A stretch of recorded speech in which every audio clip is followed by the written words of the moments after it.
everybody, welcome to the Multifamily Legacy Podcast. I'm your host, Corey Peterson, and today we got a really neat show. We're going to really dive into the affordable housing space and give you some really good nuggets of why that particular set of housing in the multifamily space is working, in particular, why it makes sense, and then also just an overall plethora of good nuggets and information and takeaways that you're going to want to use in your business. Before we introduce our next guest, I just want to let you guys know that we are getting ready to start our next Kahuna boardroom. It's going to be this spring, probably February or March. We've not launched it yet, but we should be launching it soon. Gates to open up and allow you to start getting in and purchasing tickets to come to that event. That is usually an event that I do one time a year. We're going to do it twice this coming 2023. It's one that you're going to want to be paying attention to. So hopefully the next 2 weeks we'll have that fully open and the cart ready to get you in. So I'm just precursing it now. But so let me tell you about our next guest. His name's Jason. Jason's been in the business. He's been investing in real estate for over 10 years. He started with single family homes and he's since moved into the multifamily space. He scaled his portfolio to over 1,000 multifamily units in just like a few short years. He grew up in a lower class family, so he's like me, started from the bottom, now we here. He's always been mindful of his tenants that he served. So that concern led him to transitioning his company into the affordable housing space, he is now an expert. So before that, he was 11 years in the software and development business, has a Bachelor of Science degree in computer science, and went to the University of Memphis. So, and here the most important part of him, and I think that I'm actually very proud of, is that he served as a Marine. With that, Jason, welcome to the show, brother. Hey, Corey, thanks for having me. Glad to be here. Cool. So when we talk about affordable housing, I think people usually go one or two ways, like, yeah, no, or they'll say probably what you say is, hell yeah, brother. Yeah. Right? And why is that? Why do you think that is? I don't know. But that's the two actions. I always get it. Yeah, it's got a bad stigma or reputation associated with it, right? So a lot of people, they think about affordable housing and then they immediately think the ghetto, the hood, it's going to be lower down projects, what have you, right? Lower income tenants, people that aren't working, people that don't take good care of properties, and they just get government assistance, right? And so it's not appealing to a lot of people for that reason, because they're like, why would I want to have anything to do with that? In reality, affordable housing is a much broader scope, right? It's not just for Section 8. It's not just for people who aren't working at all. It really is where we focus at is a subsidy, right? Or the government assisting in tenants. And so we cater to people who have jobs. So think about a few months ago, we called them all essential workers, right? Your waitress, hostess, school teachers, policemen, people who have jobs, but they just aren't making a lot of money, right? So that they can't afford whatever, $2,500 in monthly rent, right? Which some apartment complexes, depending on where you are in the country, charge. So what affordable housing is basically trying to limit their rental expenses to 30% of their income. And you have government programs that help you do that. And so that's where we specialize at. Yeah, that's a whole different type of tenant. That's not someone that's just not gonna, try to destroy, because that's usually that is the stigma. And so in affordable housing, there's a lot of different subsets, which you're talking about, right? Yeah. Well, before we get that, and a word from our sponsors. At Kahuna Investments, we partner with passive investors to create award-winning communities families love to call home. If you want to learn more about our company and our process, go to www.kahunainvestments.com and click the deal room. All right, we're back. So, Jason, let's jump into, before we kind of get too much involved in it, can you give everybody like a little bit of your backstory and just kind of how you got to where you're at now? And before we get into a little bit more of the details of the affordable housing space. Absolutely, Corey. So as you mentioned, grew up lower income, came from a small town, was really trying to just better myself, right? And so left there, joined the Marine Corps right at 18 years old, right? So did 4 years in the Marine Corps. Shout out to any Marines that are watching. From there, I was really just trying trying to figure out how I can earn some money, man. So as much as they say Marine Corps has its perks, but you're not going to be rich, right? So I left out of the Marine Corps, went and got a degree in computer science, and then started doing software development. So I was government contracting in the Washington, D.C. area. Read that little purple book, Rich Dad, Poor Dad. I was like, all right, I'm doing this all wrong. I need to go fix some things, start investing in real estate. So I started in single family, spent years in single family, never had a massive portfolio. It was just like a solopreneur buying a house every now and then when I could. But really what I saw is, I took a break. And when I came back and actually just said, let me get back into real estate, I put pen to paper and said, how many of these single family homes do I need? And that's when the light bulb went off, and I had a little mini depression going on, because I was like, there's no way I want to take the next 20 years to try to buy enough single families. It wasn't feasible for me. So that's when I found multifamily. So started in multifamily, was again doing it by myself, right? Started with 134 unit, then got into syndication, scaled, and was doing everything market rate, right? So where I felt like I was providing real value to the tenants. So when we could go in and maybe there was just dirty carpets, dingy, really just areas that weren't the best for tenants to be living in, and we could clean those up and getting those thank yous from residents, right? That was fulfilling to me. What I found is like it was harder and harder to do deals like that because the market kept going up.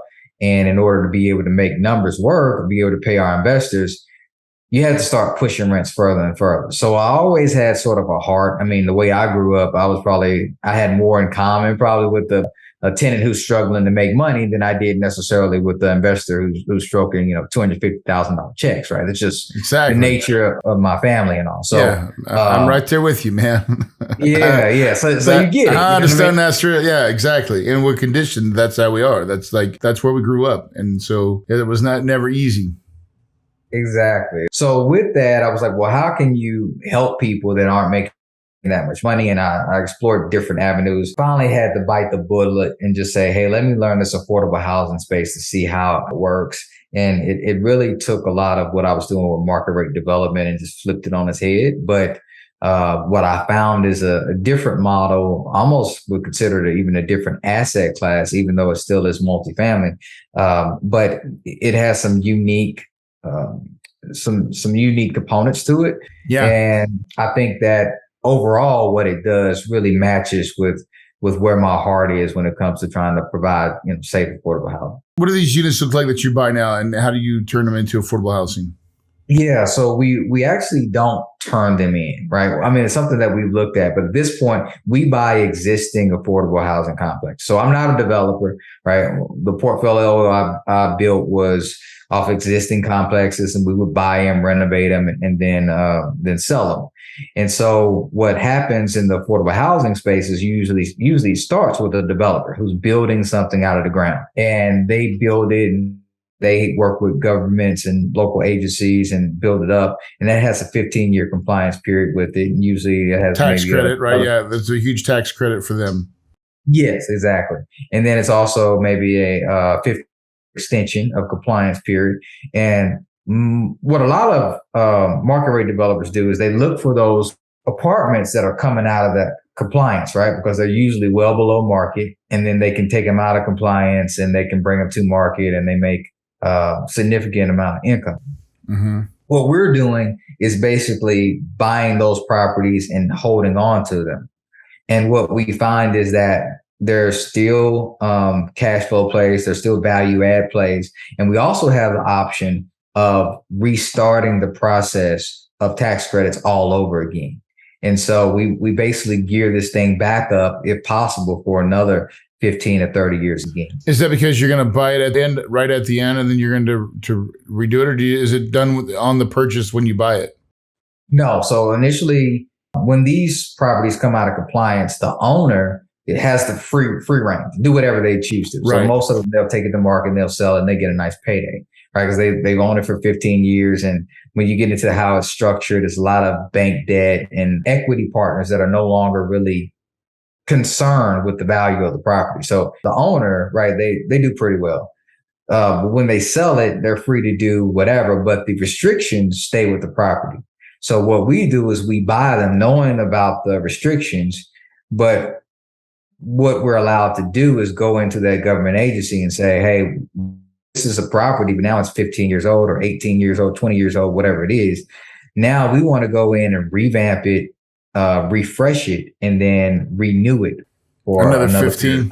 Yeah. For another 15 or 30 years. Yeah. Okay. Yeah. So basically taking one that's getting totally off, but then you're saying the value add play to bring it to market rent versus where it's been, 15 years ago, it was capped at this rate. Even though they allow increases every year, it's still not what market is. So it's still way below market. So you're going to say you're trying to buy those right at the tail end, still keep it the same play, but now you're going to say, we're going to go renovate these units. Now we've brought it to a higher level of the market, right? Is that what I'm understanding? Or does it matter? Right. So there's two approaches that we can take, and we usually try to check both of these. So one is we can go in and try to work with the government agency, renew it, what you were just talking about. Right. But working with government agencies isn't necessarily a sure thing, right? They could take long, you get delayed, they could not choose to award the contracts, right? Because these things can get competitive. So right. What we found is, just as you mentioned, how there's a lag in between where the market may be, even though it's affordable, and where the property is. So we look for value add plays, just like your regular market rate deal. And if we find that works, that's our first pursuit. And we'll take it and we'll, do a value add on it, and we can get rent pops out of it. And it's nice, but there's less competition because not a lot of people understand them. Or as you mentioned in the beginning, they just hear affordable housing or whatever, and they run away. Out. Yeah, exactly. They run cut and bait. Like, I'm totally out. I don't even want. I got to think the amount of people that are looking for that, or it's a lot fewer. It's a smaller pool with people that are looking for that type of product, right? Right. So instead of but everybody's looking for market rate stuff. So if you switch it, that's great. But if not, you still work with a city. There's a tax credit play of putting it back into the system, right? Yeah, and that's where it really gets. And a cash flow long-term hold play as well, is what you're saying, because you bought it, you're buying it at the tax credit rate now, anyways. Like where it was operating at, it's got to make sense for you to buy it as an investor, right? Right. Yep. Yeah. So a lot of people think like it's not charity at all, right? We're definitely still providing a business and serving investors just as well as the tenants, right? So. Yep. Yeah. I mean, that's how it works. So we look for that model, right? If you see we got a value add, and then we will usually hold it. And if we think we're going to get credits, we really just hold on to the property. We don't necessarily do much. Right. But then for an investor in that, right, the way it will look maybe a year before we get the tax credits, right? So our investors stay in that project for a year, maybe maximum 2 years. And then we go in and basically do an equity swap. So our investors would leave, and then we bring in the tax credit equity, and everyone gets a return based off of that. Okay. Right. So that's the piece. That's where everybody's hanging on, because during the beginning, there's probably not getting a whole lot of payment out of it. They're just waiting for that function to happen. Right. So what we do is we have a value add play. As mentioned, we're looking for things that have value add potential. A lot of times, though, what we see is that because there's such high demand for tax credit deals or income restricted properties, we can get rent pops without having to do a lot. So we try to conserve our capital investment as much as possible. But when we get the government involved, then we're going all out, man. Then it's like, hey, now let's rip out everything that's not going to last 15 years. And so it's a pretty substantial rehab. This is why it works, because you couldn't do this on a market rate. In the market rate deal, you probably go put in $6-7 on these deals, and then you have to turn them, sell them to somebody else, and they'd have to come in and maybe do the same thing in a different area, right? But when you work with the government, their typical investment into these is, on the low end is $25,000, but it's probably more like $40,000 a door. And so you're really taking these products and making them pristine. So that's why I talk about the stigma. Most people think that when you see these properties, it's a tax credit deal, it's going to be run down. No, it actually quite the opposite. It's like the Taj Mahal in there. Yeah, right. It's got new latest upgrades. We do exterior amenities, all environmental friendly, right? Yes, everything, right? Yeah. So it really is a good product, and it's there for the long term. So that's some of the benefits to it. That's super, super interesting. You can tell how much I know about it. So I'm like, wait a second, I'm asking lots of questions, right? I don't do it. And I find it fascinating that there's things where I'm like, man, maybe I should learn that. Maybe I should take the time to understand it more, right? We all get in our little lane. We kind of hit that. That's why I love this podcast, is because there's lots of ways to make money in real estate. And Jason's given us a great example of what, something else looks like in that affordable housing space. So what other things do you really like about it? Because I always hear about like, oh man, dealing with the tenants are horrible. What's your experience there? Yeah, I mean, you definitely have to screen your tenants like you do in any, but I wouldn't say it's necessarily a difference in between C-class property and necessarily tax credit property. Their basic tenant class is going to be the same. Well, and your open was, you said, there's lots of working people, right? So that's just part of the screening process, right? Right. Part of the screening or the compliance level is that they can't make too much money. So if you're making, $150,000 a year, depending on what area you're in, right? That may be affordable if you're in San Francisco or something, right? You make 150 grand and you still need help. But in most areas, right, if you're making that type of money, you're not staying at that property. You need to go stay somewhere else, right? That's how the government views it. This is for people, if you're making it 50, 60 grand or so, depending on the area, right? That's where you get into the affordable piece of it. Yeah, that totally makes sense. And which is like the perfect tenant, right? It's like, hey, someone's got a job. They're trying to do better. It's just hard to afford what they're making. And for them, that's a win-win, because I'm sure once they get into your property, the last thing they want to do is vamonos, right? Is have to get kicked out. Right. That's one of those. When you're staying at Taj Mahal, bro, you're like fighting to stay in. Right. And that's the thing. So a lot of the properties, if you make that type of money, there's only a certain amount of properties in your area that are going to have affordability component to it. So if you are in a property and it's affordable, you may go to another property that's not near as nice, but that's your new rent. You know what I mean? Like that's your new area, because other than that, you got to go to a market rate property where the tenant may not qualify. Right. You're not going to have it. Yeah. Yeah, $300-$400, right? They're paying 50% of their income on rent. So yes, you do have to cater to people who aren't making a lot of money, but screening can allow you to have good tenants that want long term. So oftentimes our properties are full to capacity, right? There's a waiting list on other people to get in. Yes, you do have your bad apples. I don't want to make it seem like it's all rosy, but But every property has that.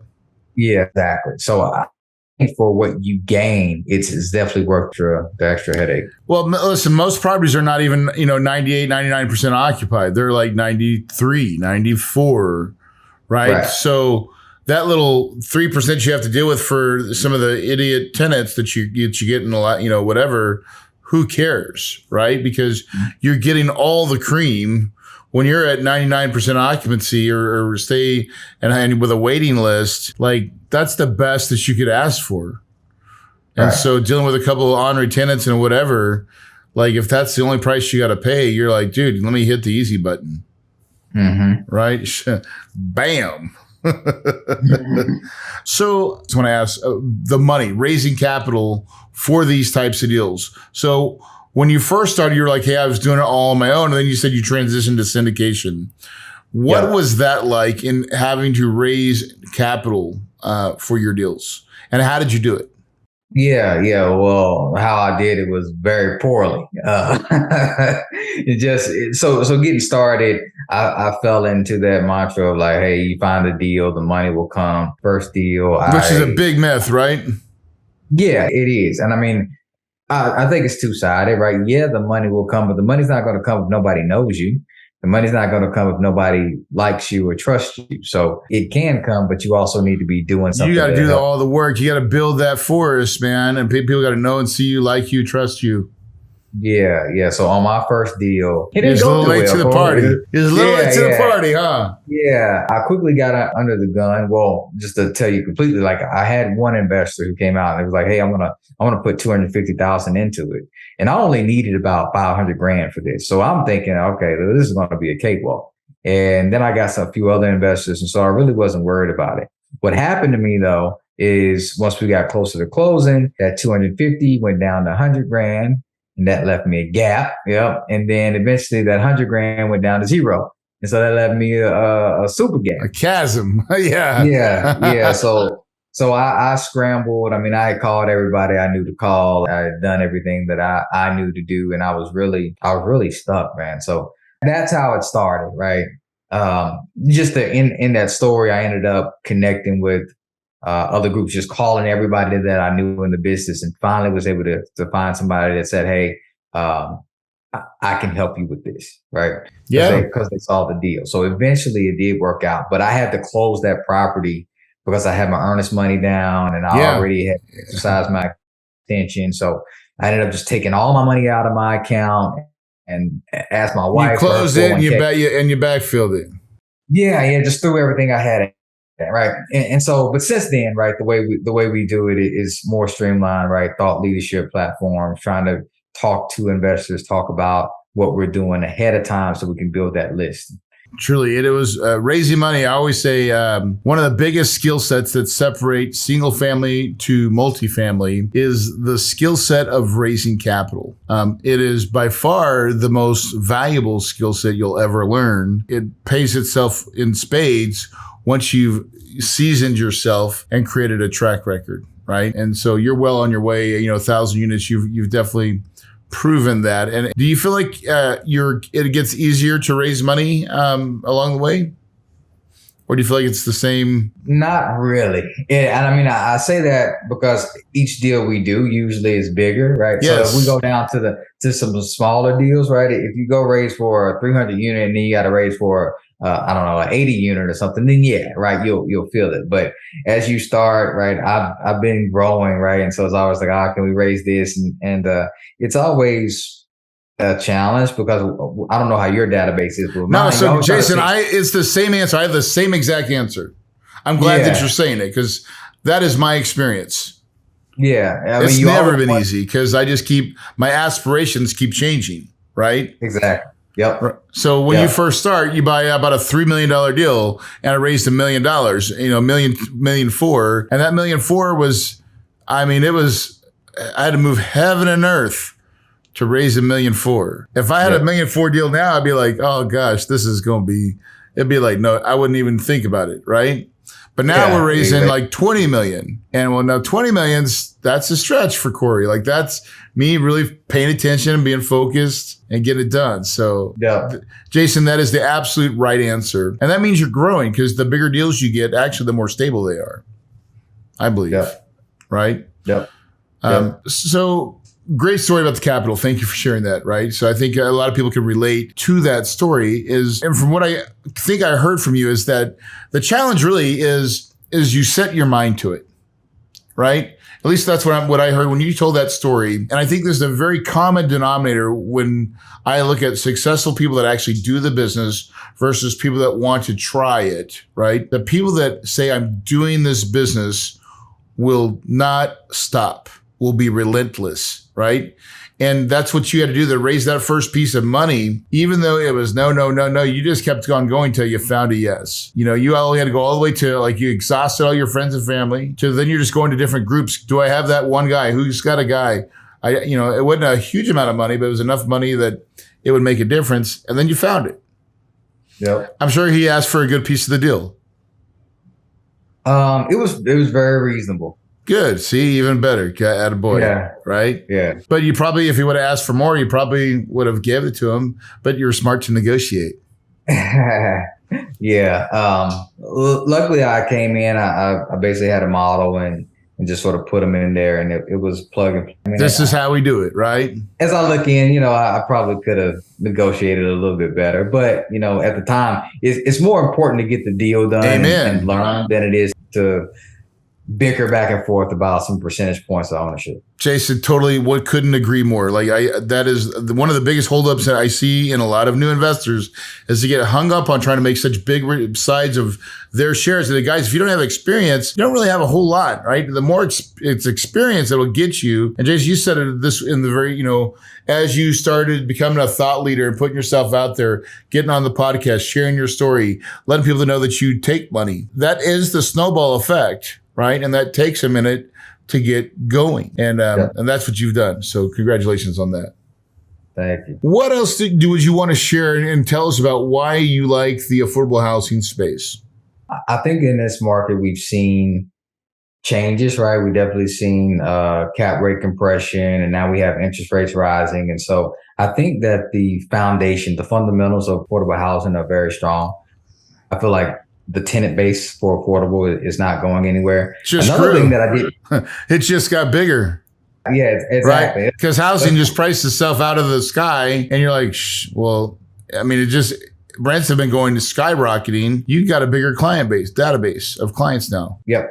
Also, what I would say is something that I didn't mention before, but there's also more attractive financing. So, or when I say capital stacks. So, whereas in affordable, in market rate, you may be getting 75, 80%. In affordable, we've gotten quotes up to 90% leverage on deals. Also, what you find is that there's other government-sponsored agencies, CDBG banks, home loans, nonprofits that you can layer up.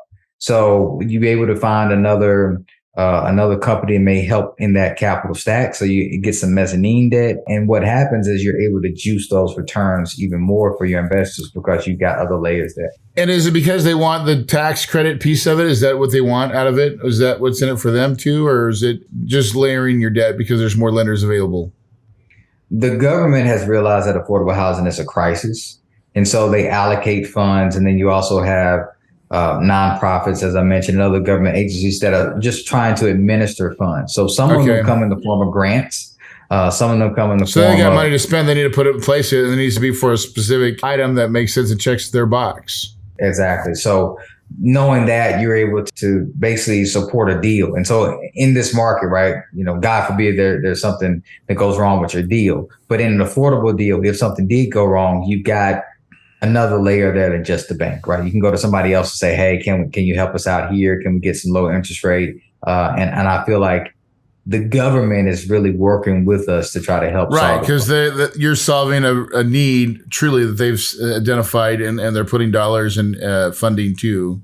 So listen, our government is a huge spender. A lot of our GDP is the government. So if you can be on the receiving side of that, sometimes that sounds like a pretty damn good win because it's pretty much guaranteed when it shows up, right?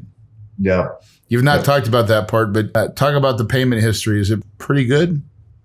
Yeah. So when you have some properties that are all Section 8, like that's what you call a HAP contract. They dedicate the whole property to be Section 8. And then you have people that have vouchers, but those tenants that come in that maybe they're getting a portion of their rent paid by the government is consistent, right? In single family, I had a Section 8 renter. She was the best tenant I ever had, right? She was always on time, always paid on the first, never late, 9 years, right? And the government pays on time all the time as well. Yep. Right? They're pretty consistent as well. Last thought of that I have on that piece of Section 8, or I want to call it Section 8, but VASH program. Have you ever used any of the VASH program, veterans? I know you said you're Marine. There's a subsection in Section 8 that's dedicated for VASH or military vets that maybe have disabilities or things like that you can, do you do any of that? Gotten into any of that. It's one of those niche of a niche, right? And so I've heard of the program. We had one property way back when, this is almost 10 years ago, that's what we did, was we created a program. It's really cool because we had a bunch of veterans on property. And so we had some camaraderie, right? They had caseworkers that would come and help them. And then I had guaranteed money from the government supporting your military. Like it's like the trifecta, man. Everything's winning, right? Yeah. No, that sounds like a great win to be able to do that. And again, you're doing something that's necessary, right? You're providing a service for people that need it. Felt really good, right? And I always love it when you can feel really good about when you're doing these properties. Yeah, we got to make a profit. That's our job. But there's lots of ways to do it to help other people as well. And I think that's what you're trying to talk about, Jason, is helping your little, the fellow man out there. The one, there's a picture I remember looking at a long time ago. And if I could find this picture, I would buy it. But it was a picture of Jesus, and he was on the water, right? And he was reaching down and he's grabbing a guy that's drowning. You see his hand just barely coming up, and Jesus is pulling him out. But his other hand of the guy that was drowning is way down, and he's reaching out and pulling up somebody that's a little bit farther down than he is, right? And it just goes on and on and on and on. You see this endless chain of someone that's got one hand up trying to get up to where you're going, and you got another hand trying to bring that other person up with you. In essence, I think that's what we do in the multifamily space is, especially in the affordable housing, probably more so than ever, of helping our fellow man and bringing up and making change. Thanks for all you do. I think that's a big piece. So with that said, do you have any books or anything that you've been reading lately that's really moved the needle for you? Yeah, the number one book I recommend right now is The Science of Getting Rich. I really like that. Wallace D. Wallace. I think he just, from what I've learned, right, there's a bunch of teachings on this stuff, metaphysical or whatever, but that book is so concise about how to do it. And if you just want to fast track it and say, just do this, I think it's very impactful. Awesome. And then what piece of advice would you give for anybody that's listening that's somewhat a little bit newer and is really making moves to get into the industry? What advice would you like to give them?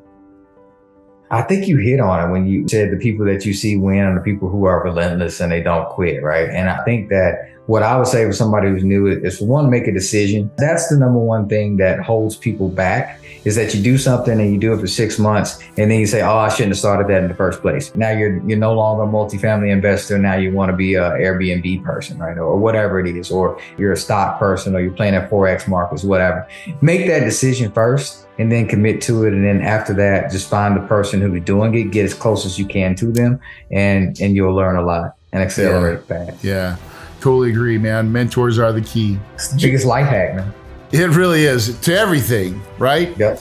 So Jason, I really want to thank you for taking the time to come on the podcast. Guys, if you're listening right now, there's so many ways to make money in this business.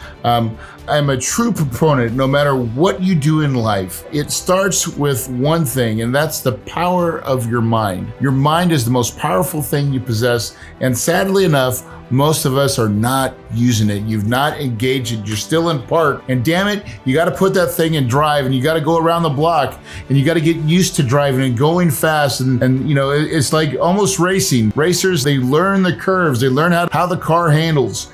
That is how your brain works. It wants to go fast. It wants to accomplish. It wants to give you success beyond measure. But before you do that, you have to engage it, guys. You have to put it in gear. You have to believe it, guys. Like I say on every podcast, if you believe it, you can achieve it, and your paradise is possible.